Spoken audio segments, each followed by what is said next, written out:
Pues muy buenos días a todas y a todos. Es un gusto estar esta mañana con ustedes y ser representante de Mujeres Transformando Vidas. Quiero disculparme, pero no es mi currículum. Simplemente decirles, soy maestra en educación, directora operativa de la Asociación Civil Mujeres Transformando Vidas e integrante del Comité Ejecutivo de la Sección 32 del Sindicato Nacional de Trabajadores de la Educación en la Secretaría de Vinculación Social. Pero es un gusto estar con todas y con todos ustedes. El tema que esta mañana, reforzando pues ya lo que han comentado los anteriores exponentes y ponentes, quiero abarcar el tema tan importante que es para México y para el mundo, que es la educación. Vamos a hacer un referente de cómo está integrado el sistema a nivel nacional en México y mencionarles que existen poco más o menos 26 millones de estudiantes de educación básica. Si se cuentan los inscritos en bachillerato y escuelas normales y universidades públicas y privadas, suman un universo de poco más de 42 millones de estudiantes en toda la República. De acuerdo, esto en base a los datos del INEGI. De esos 3 millones estudian la universidad y 237,000 estudian un posgrado. Un 2% de la población estudia la universidad y 1.18 cursa estudios de posgrado. Pero ninguno de ellos está asistiendo a la escuela en este momento debido a la contingencia sanitaria y todos los niveles se han tenido que improvisar clases digitales para no dejar a la deriva el ciclo escolar y abandonar a los alumnos a su suerte, como ya lo hemos venido mencionando. Pero hay que compartir y analizar dos escenarios. El escenario previo a la contingencia, que en un movimiento que se da el 8 de marzo con la conmemoración del Día Internacional de la Mujer y que actualmente se vive en la cuarentena para las y los estudiantes mexicanos. Ustedes recordarán que antes del 8 de marzo se dieron movimientos feministas muy fuertes, uno al interior de la UNAM, demandando se reconocieran oficialmente las agresiones y acosos hacia los estudiantes de algunos académicos y de algunos compañeros estudiantes. De alguna manera se unen a estas demandas el Politécnico y varias instituciones de educación media superior en varias entidades, agregando también sus demandas. Estas exigencias y movimientos estudiantiles obligan a las autoridades educativas a hacer más claro el establecimiento de sanciones específicas para el acoso, el abuso y la violación.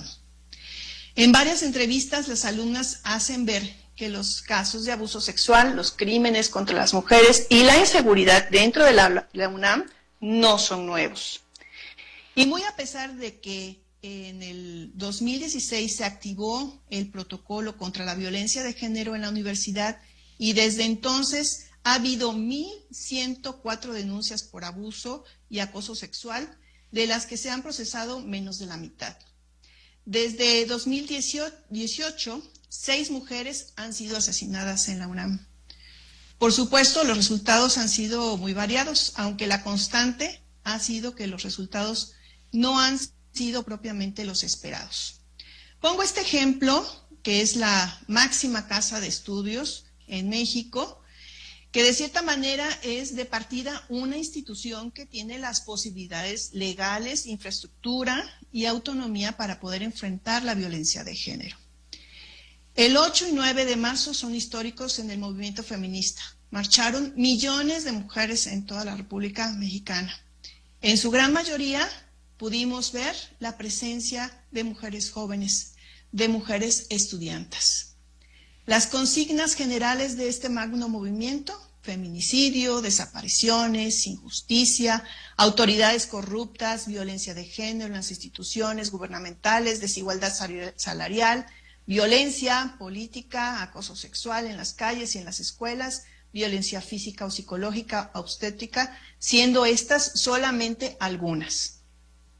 A partir del 13 de marzo se inicia la suspensión de labores educativas para introducir el tiempo de confinamiento, que ese sería ya introducirnos al tema. Les comparto que a lo largo y ancho de toda la República Mexicana existe un servicio escolar, un servicio educativo. el cual, obvio, no estaba preparado para realizar y enfrentar el servicio a distancia. Ya se han mencionado, obviamente, las desventajas de la conectividad. Hablamos desde educación inicial, preescolar, primaria, secundaria, conjuntada en lo que implica la educación básica y las modalidades de educación indígena y educación especial. Esto más o menos estamos estableciendo el parámetro desde 0 años hasta los 13 años aproximadamente.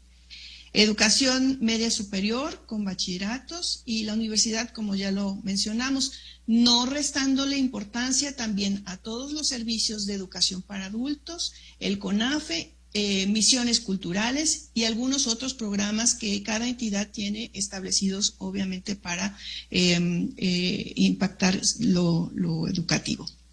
Durante este periodo de confinamiento se han dado una alza de casos de niñas, niños, mujeres y adolescentes violentados, sea por sus padres, abuelos, tíos o tutores legales. Y entonces México debe tomar medidas de atención al coronavirus con perspectiva de género, para así atender la violencia en el hogar o en el lugar del confinamiento. En la gran mayoría de los hogares hay una niña, un niño, un joven, pues que no sabe qué hacer ante un posible trato de violencia. Obvio, porque pues nadie les ha instruido al respecto del tema, o simplemente porque la violencia ya es parte de esta rutina. Y muy atinadamente el primer participante hizo mención de esto. La Secretaría de Educación Pública transmite hasta el día de hoy su programación de escuela. No se sabe hasta qué punto maestras y maestros pudieron estar atendiendo directamente al alumnado, sobre todo en las áreas donde la señal de televisión y telefonía pues no llega. Para Mujeres Transformando Vidas, nuestra encomienda es la educación, formar tanto a docentes como a tutores del alumnado sobre temas de género. Y bueno, en nuestro andar nos hemos percatado de una triste realidad, y es que del 1,5 millones de maestras y maestros pues no cuentan con educación en género. Aunado a esto, las políticas públicas que venimos enfrentando a raíz de la última reforma educativa en lo federal y que está armonizándose en las entidades con los congresos, se ve en la educación un medio de control obviamente machista. Y les voy a mencionar solamente 2 casos. Tenemos el caso de Nuevo León, que tiene unas 2 semanas en el ámbito publicidad, y en Nuevo León rechaza la propuesta de ley sobre el PIN parental, donde los padres aprueban si quieren que sus hijos reciban educación sexual en las escuelas. En el Congreso del Estado de Nuevo León rechazó con 28 votos a favor el polémico dictamen de la reforma al artículo 3 sobre el PIN parental, bajo una iniciativa de reforma a la Ley de Educación que podría restringir el acceso a la educación sexual. Y este PIN parental es una medida que restringe a los centros escolares sobre brindar una educación abierta y plural, y exige que los padres estén obligados a autorizar de manera previa y expresa la asistencia de sus hijos a cualquier actividad que desarrolle en el centro educativo. Los alumnos podrían ausentarse de cualquier actividad cuando los padres consideren que hay una objeción de conciencia, donde haya talleres de contenido sobre diversidad afectivo-sexual, así como feminismo, o cuestiones de identidad de género o la comunidad LGTBIQ. Tenemos el caso de Puebla, en donde de igual manera se pone al frente del Congreso la regulación de las escuelas particulares por parte del Estado. Y quiero mencionar de igual manera que en el mes de febrero se realiza por parte de la Secretaría de Educación Pública el anuncio de la revisión y modificación de los libros de texto, con la intención de atacar temas como la depresión y la violencia. Esto debido a que se habían presentado con antelación casos que desgraciadamente jóvenes que decidieron quitarse la vida o que fueron dañados dentro de sus centros de estudios por el acoso escolar. Y bueno, esto es una estrategia que la Secretaría de Educación pone en la mesa, pero que desgraciadamente el error de la Secretaría de Educación Pública es no capacitar en estos temas de manera constante y permanente a su plantilla docente. Pero esto, no poder ver que se tiene el sector educativo un potencial para la transformación social en virtud de la igualdad de género y equidad, realmente es muy lamentable. La escuela debe ser el primer respondiente ante los casos de violencia, no ser sede ni cómplice de la misma. La Comisión Nacional de Derechos Humanos, haciendo un esfuerzo de formación en estos temas, se ha dado la tarea de capacitar vía plataforma como una invitación a través del Sindicato Nacional de Trabajadores de la Educación. Deberíamos de ser los primeros respondientes aplicando protocolos de orientación y seguimiento para el alumnado que presente indicios o violencia en el hogar. Por parte de CIPINA se ha estado dotando de orientaciones al magisterio sobre las sanciones que conlleva a quien ejerce la violencia hacia niñas y niños. Pero tristemente, él o la docente no tiene la sensibilidad ni la perspectiva de género para ver con otros ojos lo que ocurre tanto dentro de las escuelas como fuera. Y es de verdad muy lamentable que en los centros escolares recibamos a casos de niñas violadas, de niñas con embarazos, niñas maltratadas, también el caso de ver pasar la venta de niñas y la prostitución. Y no tener los elementos fundamentales para poder hacer esta canalización ante estos lamentables escenarios. Asimismo, hemos tenido el seguimiento de niñas y niños que fuera de sus escuelas son secuestrados y desgraciadamente no hay quien dentro de la escuela pueda darles este seguimiento. Pero así como hay docentes y alumnos que no tienen idea de cómo utilizar una plataforma, así de igual manera no tienen la sensibilidad ante los temas de violencia de género. Ningún sistema educativo del mundo estaba preparado para la pandemia que estamos viviendo. La necesidad de cerrar masivamente planteles escolares y de transitar a diversas modalidades de educación a distancia a fin de contener la propagación del virus nos tomó a todos por sorpresa. Encima tuvimos que apagar la luz en las escuelas y enviar a los niños y a los jóvenes a sus casas prácticamente de un día para otro. El impacto social es tremendo y como en tantos otros ámbitos de la vida social, en lo educativo, la crisis sanitaria global está desnudando nuestras fragilidades y nuestras profundas desigualdades. En Mujeres Transformando Vidas, creemos que esta crisis también nos debe permitir activar nuestras fortalezas y convocar a toda la creatividad, el conocimiento y la solidaridad requeridos para remontar el menor costo humano y económico posible. Los desafíos que le plantea el sistema educativo mexicano, el COVID-19, son múltiples y son enormes. Los grandes y urgentes son muy grandes y urgentes, evidentemente, lo que concierne a las poblaciones en condiciones vulnerables. Destacan muy especialmente los retos vinculados a minimizar el daño que el cierre de los centros escolares conlleva para las niñas y los niños, particularmente para aquellos ubicados en los sectores sociales con mayores carencias. Y he de comentarles que no solamente la violencia nos ha llegado evidencias de limar a aquellas personas con determinado ámbito social o económico. La violencia está presente en todos los hogares de nuestro México. La escuela, como un resultado, está resultando aparatosamente visible estos días, no solo se ocupa para impartir o promover aprendizajes. También, y antes que nada, la escuela les ofrece a los niños, a millones de niños y niñas, un conjunto de horas en un espacio seguro es un conjunto de horas de un espacio seguro que contribuye a organizar y estructurar la vida regular de las familias. Los costos más importantes que plantea el cierre de planteles escolares para amplísimos segmentos de la población mexicana es la suspensión de clases y la transmisión a la escuela en casa. Y se hizo mención al inicio de cómo esta nueva modalidad viene a impactar en un estrés, en una situación donde la familia no sabe cómo actuar para poder llevar a efecto toda la parte escolar al interior. Y bueno, en algunos momentos llega a la violencia.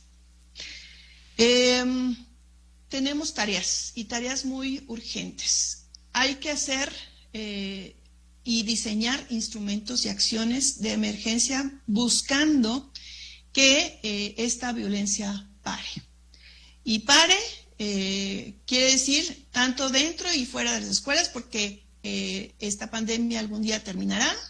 El día de hoy se hace visible un discurso del secretario de Educación donde nos dice que el 10 de agosto, siempre y cuando los semáforos cambien, estarán asistiendo los alumnos de manera escalonada a sus planteles.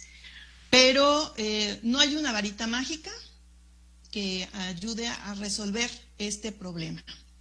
Y quiero decirles que necesitamos conjuntar esfuerzos para que, conjunto con los sectores gubernamentales y lo que es la sociedad civil a través de las asociaciones civiles y toda la representación, podamos hacer esta sensibilización.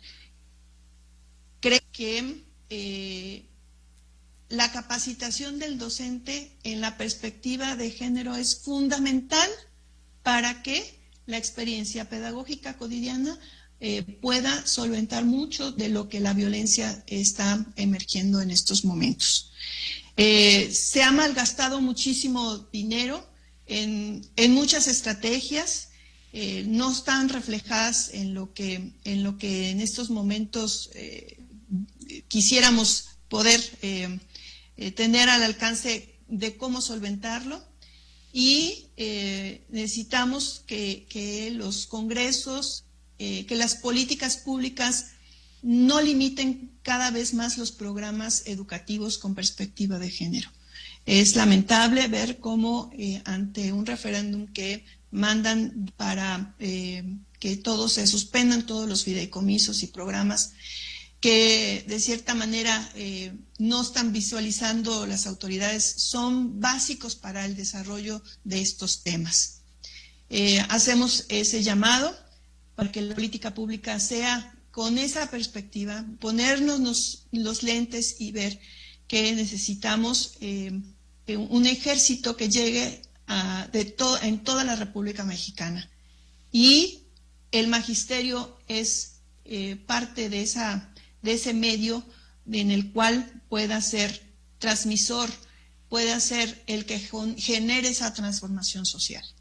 Y bueno, yo quiero dejar hasta aquí mi tema y me sumo a todas las opiniones que ustedes estén dando en el transcurso de esta mañana. Agradezco mucho y estoy a sus órdenes.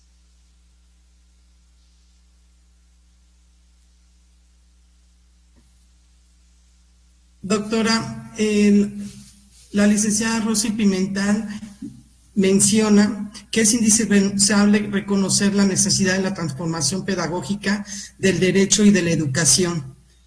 No sé si usted gusta hacer algún comentario al respecto. Claro, hay que hacer una revisión de todos los programas y la currícula.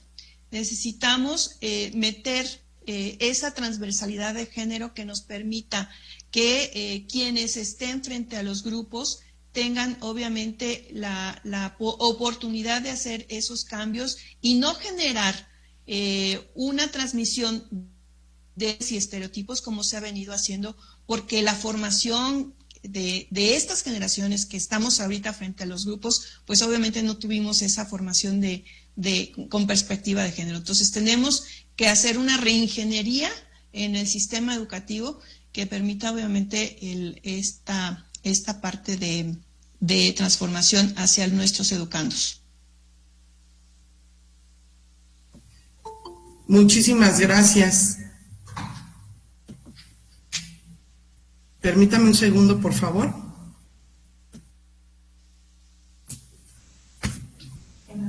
Muchas gracias, doctora María Carmen Rizo Vidas. La Consolidación Internacional de Abogados, la Universidad de Estudio Posgrado en Derecho, el Frente de Estudio Profesional Internacional, Mujeres Transformando Vidas, el Sindicato de Lima, Perú Sur. Le damos el agradecimiento por su participación como expositora en la conferencia El primer Foro Internacional Jurídico de Violencia, Educación y Justicia. Muchísimas gracias por su participación, doctora. Muchas gracias, de igual manera, estoy a sus órdenes.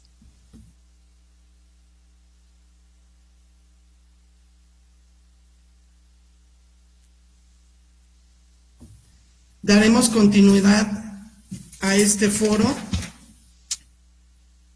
para presentar al país de España, si ya está con nosotros el doctor Juan Suárez Iglesias, cediéndole el uso de la voz a la doctora Alma Luna, de la Universidad de Estudio de Posgrado en Derecho.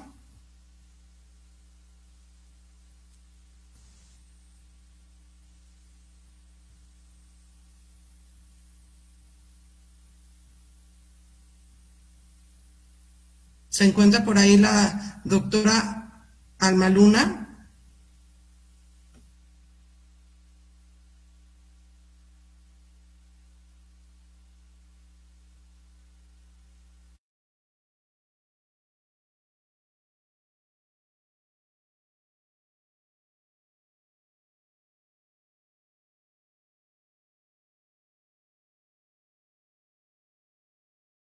Con el tema gestión internacional y local en casos de víctimas de violencia de género, coordina riesgos gubernamentales, presidente de Economía y Diplomacia, secretario general internacional por el Rey Emérito, ha dado conferencias internacionales en la Universidad de Estudio de Posgrado de Derecho, en máster en Criminología y es experto en violencia de género.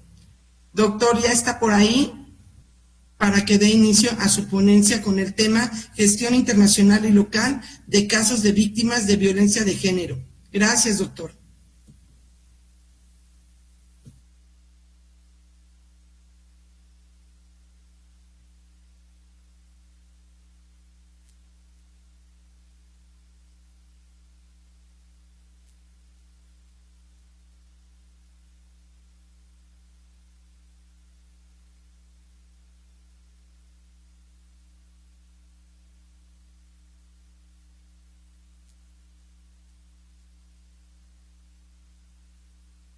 No hagan ruido. En un momento daremos continuación.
so slowly.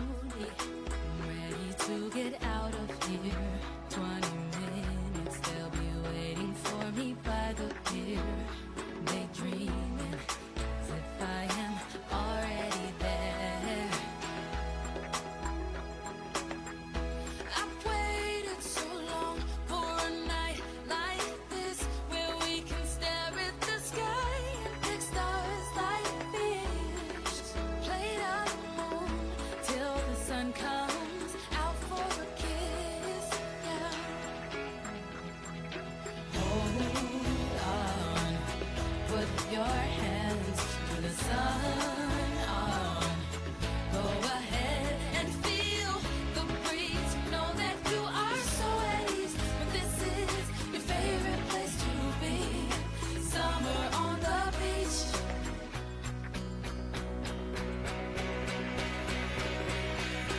Feel the beat, now you know we're grooving. Time stops, but our hands keep moving. I know that I can be free right here on the beach. The sand and the sea is all that I need. Yeah, it's all because I'm ready to dive. I'm ready to spread my wings and take flight. Leave all the material things behind me. Oh, yeah, yeah, yeah. Oh, hold on. Put your hands to the sun. On, yeah. Go ahead and feel the breeze. You know that you are so ready. This is your favorite place to be.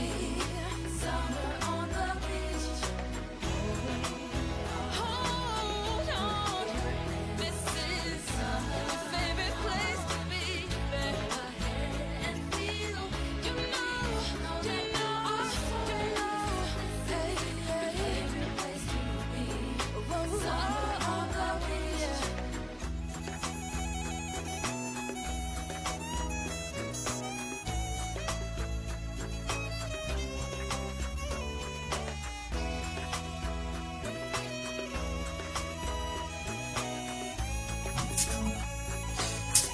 Estaremos en unos momentos con ustedes. Estamos esperando la conexión del doctor Juan Suárez Iglesias. Por favor, espérenos unos segundos. Gracias. Feel